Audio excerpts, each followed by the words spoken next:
25 թվականի իմ ուղերձում ներողություն 25 թվականի օգոստոսի 18-ին, օգոստոսի 8-ին հաջորդած իմ ուղերձում ես ասել եմ, որ այդ վերադարձի թեման շատ վտանգավոր թեմա է։ Եվ ես հիմա ուզում եմ բաց հրապարակային Ադրբեջանին անել առաջարկ, որովհետև այդ թեմաներով ինչքանով իրանք խնդիր ունեն, մենք էլ խնդիր ունենք։ Ես առաջարկում եմ, որ մենք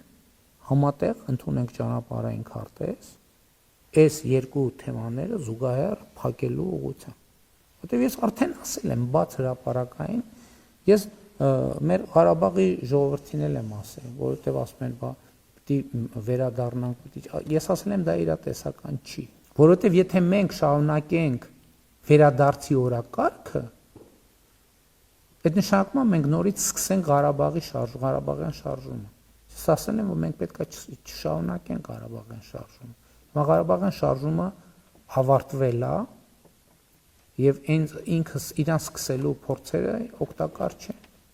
Բայց մյուս կողմից Հայաստանում էլ տեսնում են, որ Ադրբեջանը օգտագործում է անդադ արևմտյան Ադրբեջան, ինչ որ անհասկանալի տերմինաբանություն։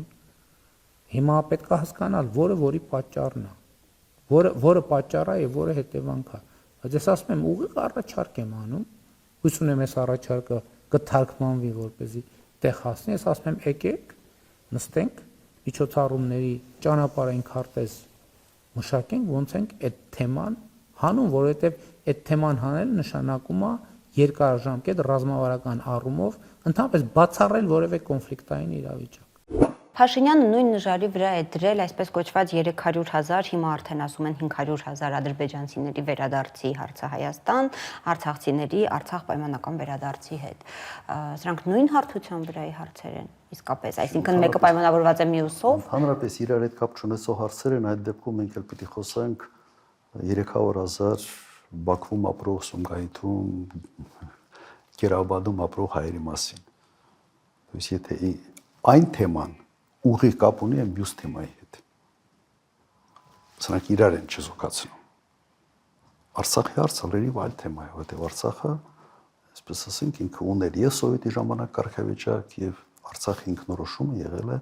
ամբողջությամբ միջազգային ընդունված սկզբունքների շրջանակներում։ Լրիվ այլ թեմաներ են, որոնց